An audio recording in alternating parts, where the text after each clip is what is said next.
I'm going to talk to you about my obsession, my passion, my interest, which is saving the world through a new approach to connectedness. In fact, I'm going to New York next week, and I'm literally going to begin a lobby for the World Health Organization's new incoming Director General to change the definition of health.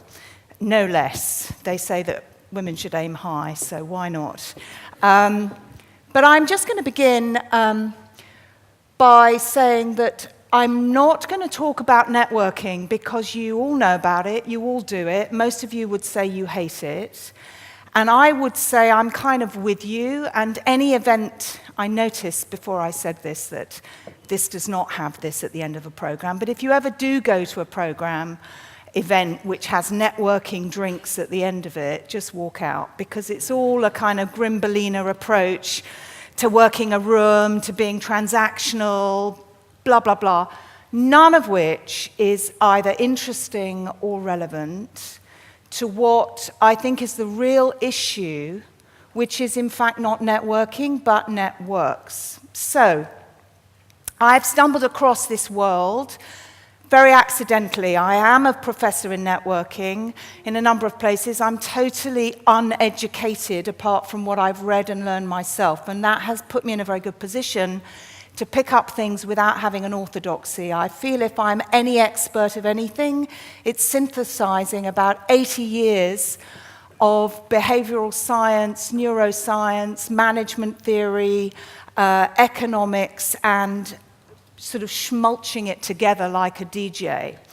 And the thing I've discovered that's most interesting and most exciting, and which I now call behavioral networks, which is relevant to you guys, is that when you look at the structure and the science and the social science of networks themselves, you get amazingly interesting answers. So here is an example.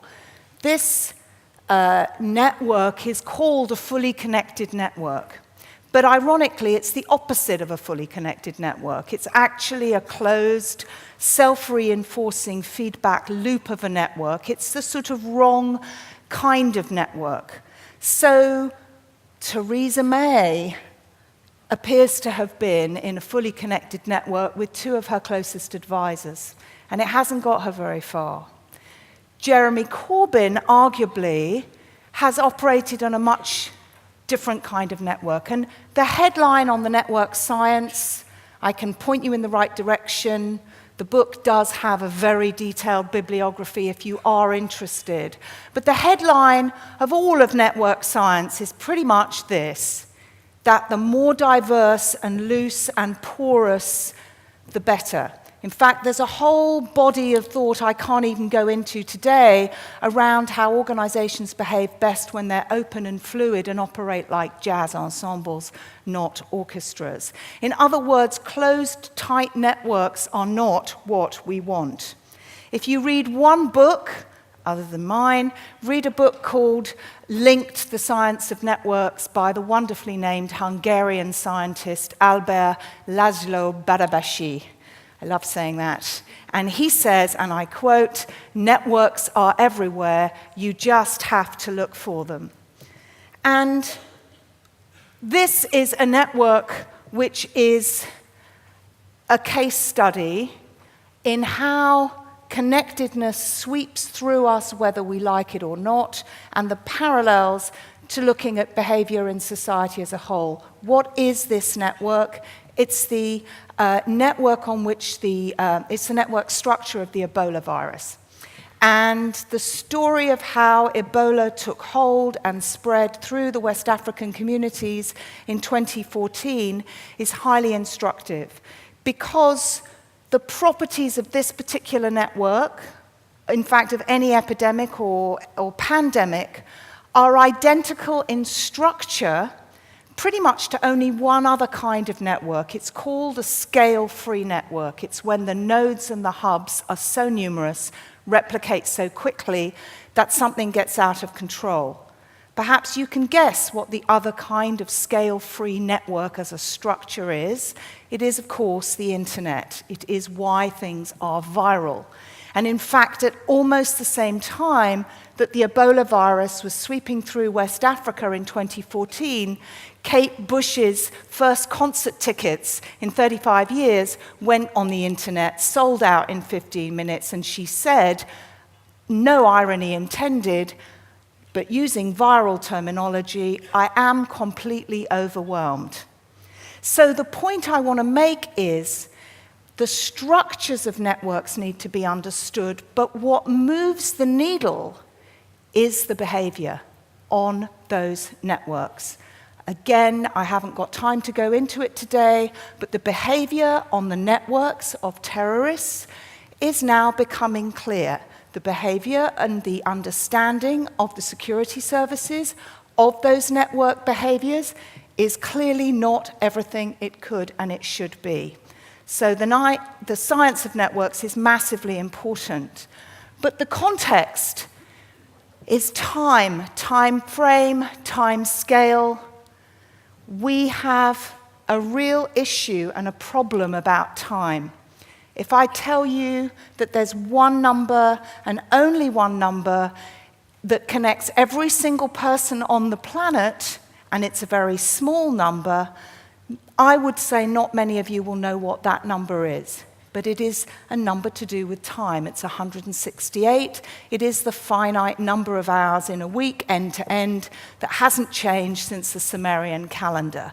We don't value time because if we admitted we don't have enough of it, we might change our behavior, but we don't. We pretend that time is limitless. We download another productivity app. And so when we look at the behaviors that we adopt and the strategies and the tactics in politics, in commerce, we have to get real about time. But here's a bit of history to give you a different perspective on time. It's only 150 years ago, pretty much, since modern connectedness as we understand it began. This bloke is Thomas Alva Edison, pictured here with one of his many, many inventions, the phonograph. He was responsible for the laying of the underground cables between Newfoundland and Ireland in 1857.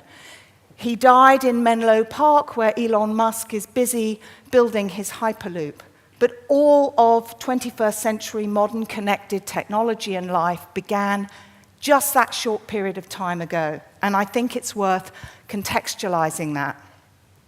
Oh, good, I've just realized I don't have to do that. I can do that. So here are some microchips. And another context in which to look at the speed and scale of modern connectedness and why it has discontents and why I've developed what I hope will persuade you that we can have a healthier approach to it, is this. Moore's law predicted that microprocessing would miniaturize and double every 2 years. And guess what? Last year, that scale that has dominated the technology industry, it ran out because everything got too small. So we are accelerating frighteningly fast through the changes. And we're not, I think, understanding that tension. Well, we are understanding it, but we're not necessarily altering our patterns of behavior around the tensions that arise between speed and scale and human and machine. Those of us especially involved in business, entrepreneurship, marketing, advertising, politics, we love speed and scale and we love data. But it doesn't really correlate that brilliantly all the time to what happens on the ground and with humans. It's not healthy, which is why I've put a bowl of chips up there. Different chips, from chips to chips. You see what I did there? So, I believe that if we think about the complexity and the overwhelm of this era, this, by the way, gorgeous, exciting era, you only have to look at my Twitter feed to know I'm totally addicted to technology. I couldn't run a business without it. I'm not a Luddite. I'm not here to tell you to not use technology. But what I'm saying is we really haven't game-changed our attitudes and our behaviors to saying It's not all it's cracked up to be. So for instance, where we have obesity, a very well-known health problem, which, by the way, I think we know is a historical accident of the television, the car, and the sugar industry, because there'll be 20% of the world will be obese, apparently, by a Lancet study says, by 2020. So, we know we have a problem with health. And we know we have a problem with obesity, but we do also have a problem with, not my phrase, I wish it was, infobesity. There's too much information. Fake news and a distrust in information comes directly from the fact there's too much of it. We are drowning in it. This notion that we have to just celebrate unfettered information all the time, I don't buy it. I'm for curated information. I don't want to get into regulation, but we have to do something to mitigate the vast ocean of information coming at us, coming at your consumers, because there's a cost if we don't. Networks, they're all tangled and jangled like, arteries. In fact, there's a picture of Charlie Burgess sitting in the front. I did that by accident. It's just the 6 degrees of separation theory, Charlie at work. But the point is, whether you're looking at social media, where we connect with strangers, with friends, with work colleagues, gatherings face-to-face, which are increasingly rare, there's no strategy, there's no plan. I would say people have more strategy around decluttering their sock drawer than they do managing their networks. I mean, once a year maybe when you have an annual report or a Christmas party, there's a mad, frantic scramble to put together a guest list. But come on, do any of you actually have well-organized, managed behaviors around who you or your organizations are in a relationship with? No, you do not. So I began to look at health as like a thing. What does health mean?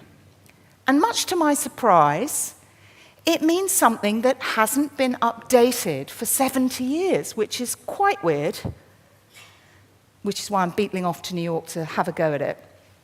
It's a state of complete physical, mental, and social well-being, not merely the absence of disease and infirmity. So the good news is physical and mental well-being, the definition of that has not fundamentally changed. Breaking a leg then and breaking a leg now, etc. But social well-being, my goodness, what that meant in 1946 was very different. Social well-being in 1946, when the World Health Organization was created out of 2 world wars, basically meant poverty factors that stop people from fighting. Okay, 1/3 of the Brits who tried to fight in World War I were turned away because they were too scrawny. The flu pandemic didn't just spread on container ships, it spread because the underlying health of people was so poor. Social well-being now, come on, it means a lot more than class. A lot more than that. We need to define it, because if we don't define it, we can't do anything about it. We can't own it as an issue. So that's me, obviously, by the way, on the treadmill, just a little personal snap. The idea of using health as a metaphor, health and fitness as a metaphor, really began to appeal to me, and it kind of gave me a light bulb moment.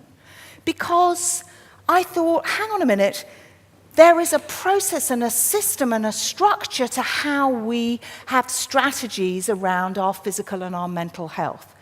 Culturally, nobody really smokes anymore. That was now, put your hands up if you count in some way a carb, a protein, a calorie, ever. Come on, be honest. Right. I mean, how many of you have some sort of gym kit that's ready, packed, or, you belong to a class or something? Right. Yes. Okay. Hands up who's a happy couch potato and does nothing and da-da-da. Good for you. Good for you. So my point is that social health could be a way of organizing what we do around our connectedness, whether we're online or offline, in much the same way as we do our physical and our mental health, which, by the way, is a $3.5 trillion industry. It's the same size as the ICT industry. Fitness, wellness, well-being. It's, oh goodness, I'm so out of time, so I'm going to just cycle through. It's all in the book. I would say this, wouldn't I? Models, patterns, systems, owning it like you manage your sock drawer, like you deal with what's in your fridge, like you go around the gym. Nobody arrives at the gym and just says, what am I going to do today? Everyone has a plan and everyone has a pattern. Everyone manages their knowledge flows. Everybody also, this is my final point, everybody also knows intuitively that what we're doing here now in a room together is at the top of a hierarchy of communication. Diplomats call this smelling a room, reading a room. I don't want to be talking to you on a webinar. I want to talk to some of you afterwards before I scootle back to London. But there is a power of intimacy. There is a power of limiting scale, of balancing the way humans actually are with 168 hours in a week, and the desire to mass reach people quickly. And I'm going to end with one picture, which is my beautiful youngest son, Wolfie, who you will notice, as I photographed him last week in the hills above the Hay Festival, is holding his smartphone, but he is also enjoying the scenery. We have to balance and harness and integrate our online selves and our offline selves. And with that note, before I leave you, I'm going to do something at 6 o'clock this evening I do every Friday night, which is I disconnect, and I go on Techno Shabbat, and I tune out, because otherwise, you know, I could just burn out. Thank you.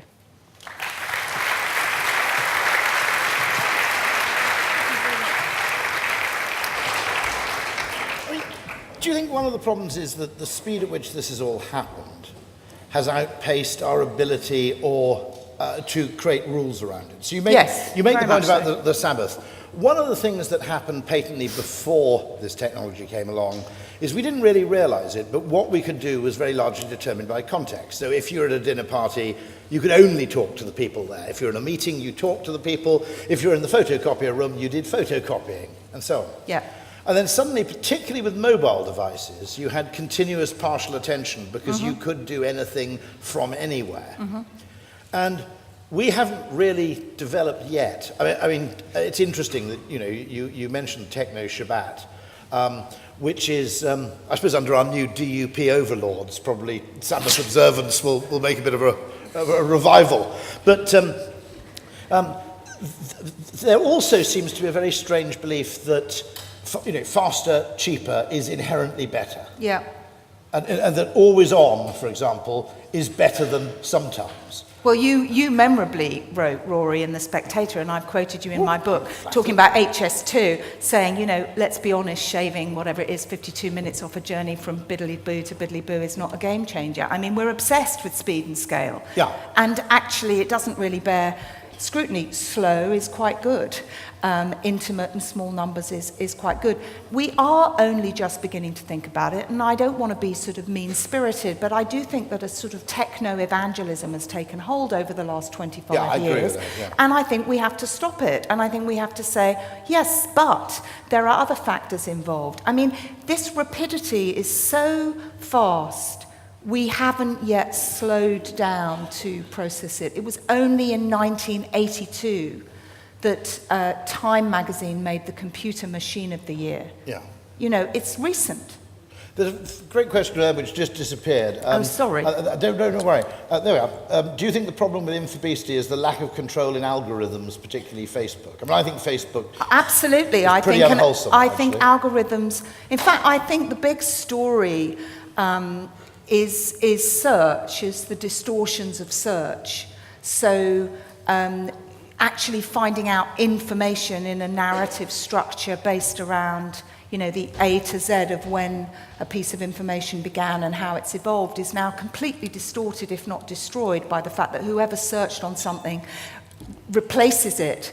I mean, I found this in my own case purely by accident. A few years ago, I thought maybe I'll set up a personal website to differentiate from one of my other businesses and to kind of stockpile all the articles and blah, blah, blah. I'm really glad I did, because you can't find any of this stuff anymore. And when my father died 5 years ago, the searches on me like went way out because it was a different Hobsbawm being looked at. So there is no true flow of information anymore online through searches. But there is a question here, which is if we have curated info, who curates the curated? Well, of course. I mean, nothing is perfect, but the idea is that we know that trust plays a central part in everything, and trusted curators, whether it's the brand of the BBC or the Economist, matters. And this idea that there is just endless content and comment and at speed, I think is wrong. I actually think the BBC, who are, I'm a total BBC fan, but I think this idea that they are commenting continuously on all platforms in all You think lengths, that's wrong? Well, I think it's a problem. Yeah, I don't think it's I don't buy this idea, and I hate this idea that, we're all in the market, we've all got to pile in. I mean, that's not a good enough argument. No, it's an interesting observation in the media world that the one thing that's done rather well is the weekly publication, like The Spectator or The Economist, on the grounds that actually what you might call digested information with the benefit of some hindsight. Yeah. Well, my main business, Editorial Intelligence, publishes a free daily digest that summarises comment and opinion, no links. It just helps you stay smart and smug and up to speed in about 2 minutes every day. And our circulation is rocketing, and our open rates are over 25% every day. I mean, the ultimate problem is really that information that's cheap is meaningless. And by making information, both its transmission and creation, free, there isn't really that constraint that some degree of effort or cost is attached to it. Except that when micropayments come in and they're just around the corner, that might be good news. It won't alter the fact that that question is valid about who curates the curators, which is you need trust, you need intimacy, and you need time to develop relationships that you trust. You don't just overnight read a newspaper or a media. You accrue it through your social circles. I mean, it's fascinating, isn't it, that the old masters of the media have been trounced overnight because the young people don't read The Sun in papers. They probably didn't even see. They probably didn't even see that incredible front page on The Sun, Corbyn with a bin on his head. I mean, my generation, I remember in the 92 election when I was actually a fundraiser for the Labour Party, and Spitting Image, probably half of you here aren't old enough to remember what it was, but it was a comic puppet show parodying public figures, and it said, you probably remember this, it was 10 o'clock at night, the polls had closed, Spitting Image came on, and it said, let's face it, would you vote for a man with ginger pubes? And I thought, we've lost, that's it, that's it. It wasn't 10 o'clock, you're right. Yep. Thank you very much indeed. That's Pleasure. fantastic.